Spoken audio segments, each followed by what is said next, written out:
Hey, a poor guy like you, a high school dropout, doesn't belong in such a fancy hotel.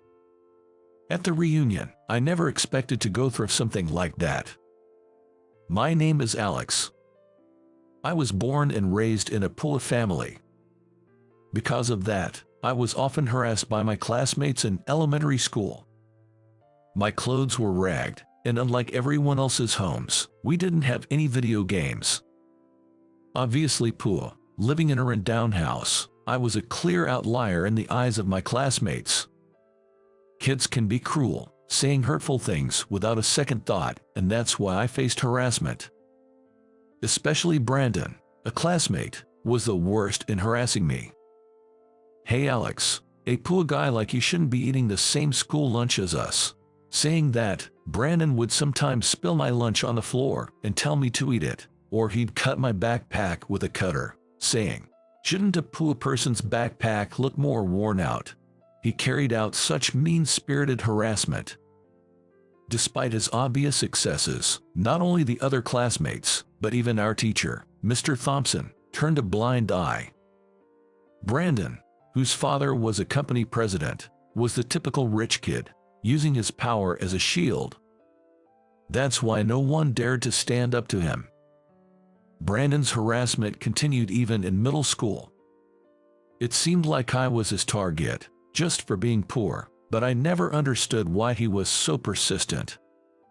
"Too bad, Alex. As long as I'm the rich kid, nobody is going to help you," he said with a mocking laugh.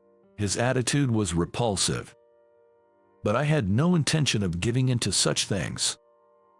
"If you want to harass me, go ahead, but I'm not going to lose just because of that." Perhaps impressed by my attitude, gradually, I gained friends who supported me. Brandon probably hoped his harassment would make me look pathetic, but having even a few friends on my side meant I wasn't easily shaken. I always kept top grades in school. Though I refused to give in to the harassment, I am human after all. I did feel angry and frustrated when ridiculed.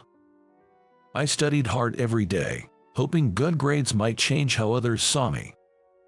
Well, Alex, top of the class again in this testament. I was praised for my good performance.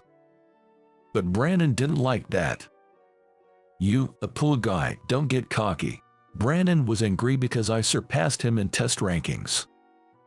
He was quite smart, and his grades were commendable, but losing to me seemed to irk him. As a result, Brandon's harassment escalated. He would throw away my textbooks and notebooks, and fill my desk with trash, tirelessly doing such things every day. After enduring so much, I couldn't stay silent anymore. Enough already. Isn't it embarrassing to do such childish harassment in middle school? I confronted Brandon. But he just laughed it off, saying, "Shut up. Poor people should just live miserably at the bottom." I realized it was useless to argue with him. That's when it happened. "Hey Brandon, what did you just say?" A sudden shout. It was our teacher, Mr. Williams. He must have heard our conversation and was coming over. "Why are you two fighting?" he asked. I honestly told him everything that had happened. Mr. Williams looked surprised for a moment, but then turned to Brandon with a serious face. "Brandon, it's true that Alex's family might be struggling financially, but it's wrong to ridicule that. Such behavior is for small-minded people." Mr. Williams spoke. "Whether poor or rich, we are all human beings just the same. Moreover, life is unpredictable. Your circumstances can flip at any time. What matters most isn't pride, but the consideration we show towards others." His words deeply resonated with me. Brandon awkwardly left the scene. I thanked Mr. Williams. "I'm sorry I didn't notice sooner, but you've done well to persevere. Keep that resilience. It'll be important in the future." I nodded at Mr. Williams' words. That day, I vowed to become a kind and strong person. This would become a pivotal influence in my later life. Time passed, and my middle school days were nearly over. The harassment from Brandon had ceased. Whether it was Mr. Williams' influence or the fact that it became harder for Brandon to act out, I'm not sure, but my school life was peaceful. Then, one day, we had a parent-teacher conference to discuss future plans. I had written on my career aspiration form that I intended to work. As expected, Mr. Williams questioned this. "Alex, are you really set on working? It's not impossible to find work as a middle school graduate, but wouldn't it be better to at least attend high school?" It wasn't unreasonable for Mr. Williams to think so. I was probably the only one in the entire school planning to work after middle school. But I had my reasons for this decision. "Mr. Williams, I want to start working early to support my family. Of course, there might not be many places that hire a middle school graduate, but I want to give back to my parents who have raised me this far." Mr. Williams' eyes welled up at my words. "I see. Good luck, Alex," he said, patting my shoulder. After graduating from middle school, I started working at a local inn in Nebraska. "Hey Alex, what are you dawdling for?" "Yes, sorry. Starting at the bottom, I initially struggled with the work and was scolded daily. But the reason I never faltered was because Mr. Williams' words were always in my heart. The desire to ease my family's burden, coupled with the determination to never run away no matter how tough things got, were my pillars of strength. Thanks to these, I was determined to quickly learn the job. Among those who were particularly strict with me was Mrs. Stewart, the innkeeper. "You still lack the awareness of being a professional. I appreciate your hard work, but your manners towards guests still need improvement." I thought I was being careful with my customer service, but Mrs. Stewart, as the inn's owner, was on another level. Her use of language and the small acts of consideration she showed were far beyond what I could offer, truly embodying the spirit of hospitality. "Alex, this inn doesn't just operate because of its staff.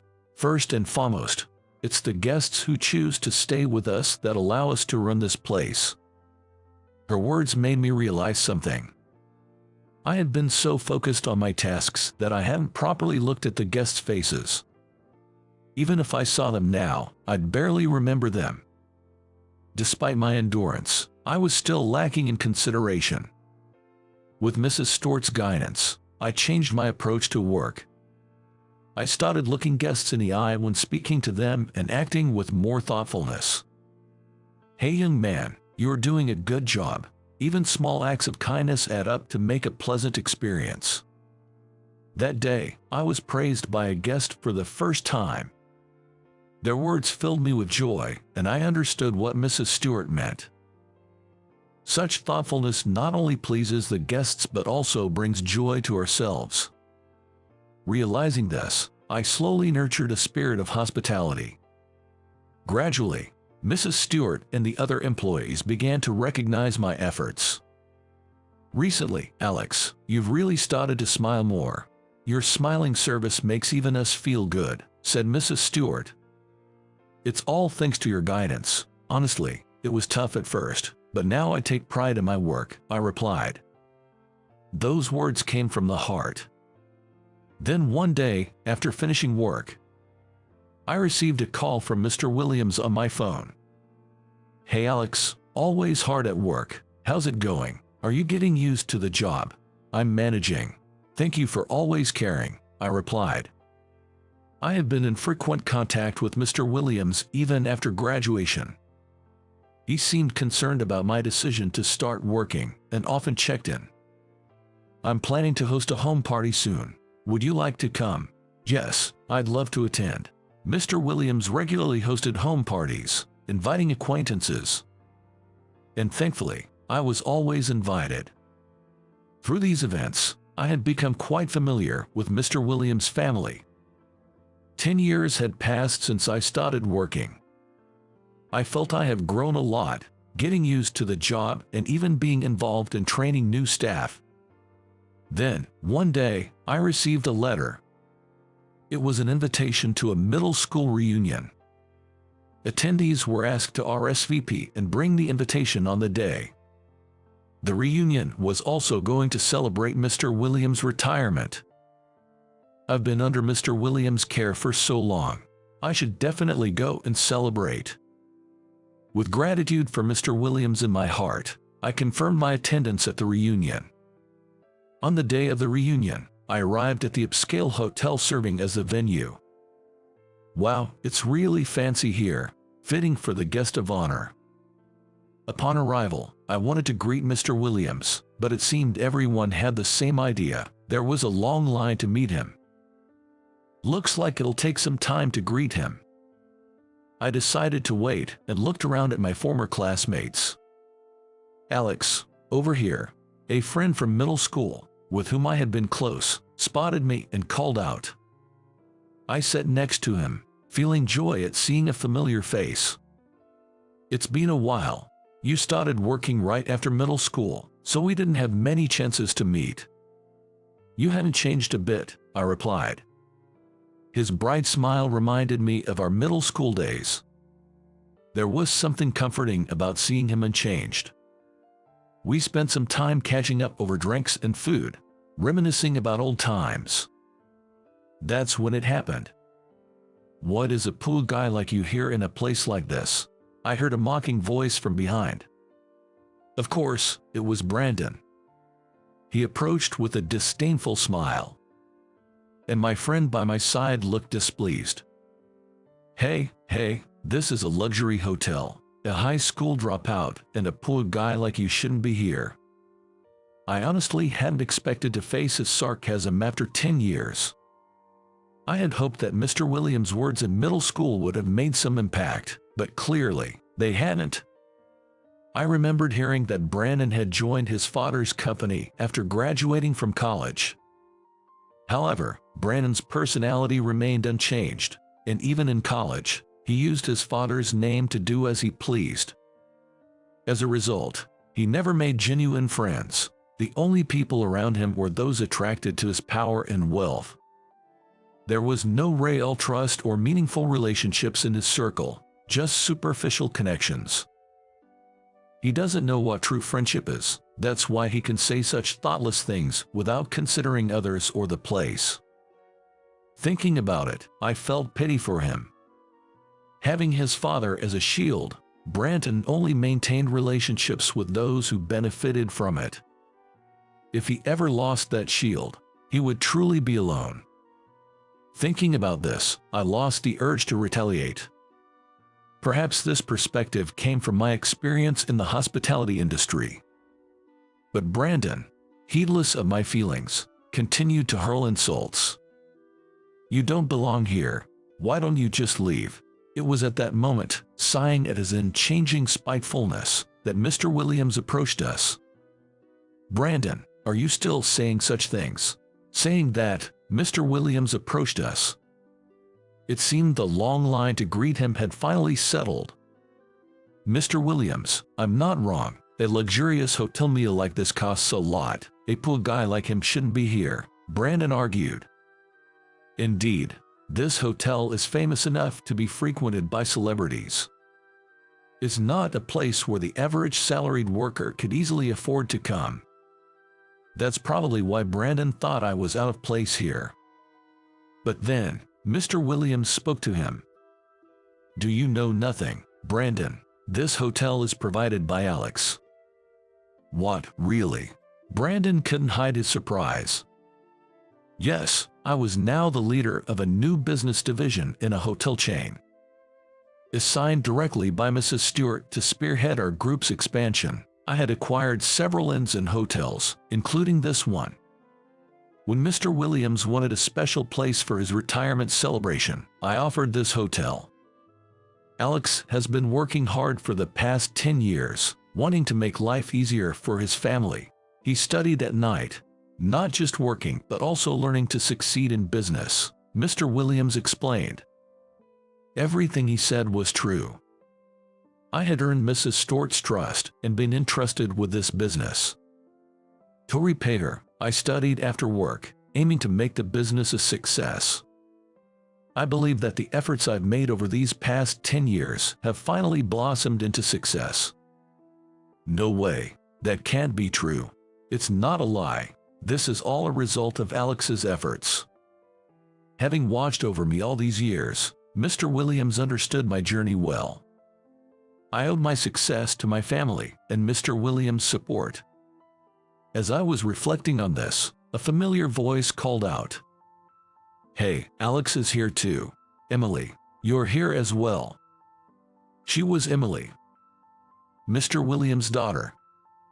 Since meeting her at the first home party I attended, we had become close friends. "Wow, you have such a cute girlfriend," my friend teased with a grin. I felt a bit embarrassed by his remark. Why do you always get everything?" Brandon suddenly raised his voice. The room quieted as everyone's attention turned to us. Ignoring this, Brandon continued, "You're good at studying, have trustworthy friends, and even though you're poor, you succeed in everything. It's not fair." It seemed these were Brandon's true feelings.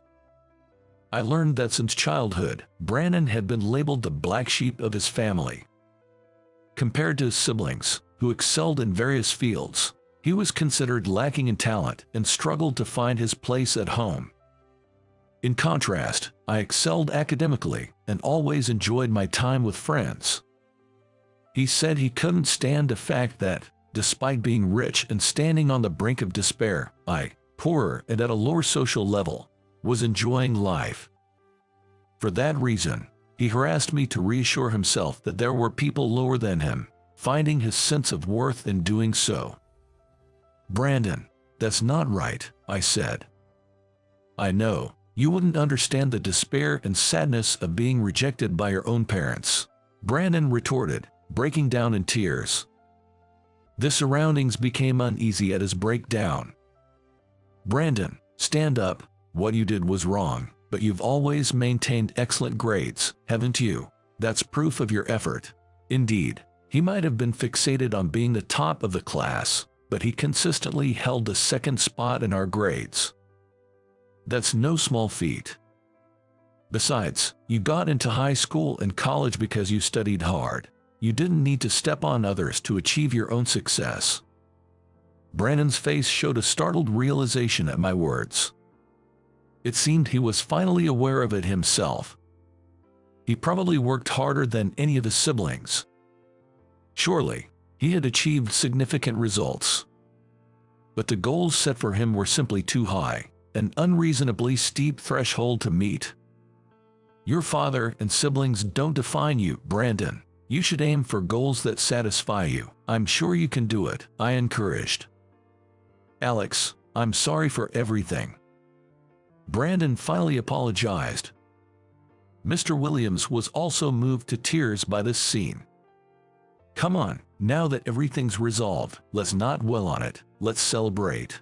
When my friends called out to the crowd, applause came from all around the venue.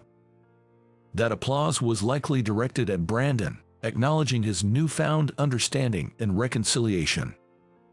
The reunion and Mr. Williams' celebration concluded peacefully. Time passed, and on a day in June, I held my wedding with Emily. The venue was the same hotel where the reunion took place. Family, friends, Mr. Williams, Mrs. Stewart, and even Brandon attended. Surrounded by blessings, we embraced our happiness. Brandon had quit his father's company and severed ties with his family. He was working part-time and job hunting. Occasionally, he dines out with us, always asking to be introduced to a woman. Everyone walks different paths, sometimes straying in the wrong direction. But the common truth is that we can choose our own path. This applies to our value as people, too. Not determined by birth or status, but changeable with our own efforts. Both Brandon and I have engraved this in our hearts. To remember and keep striving, without forgetting this lesson.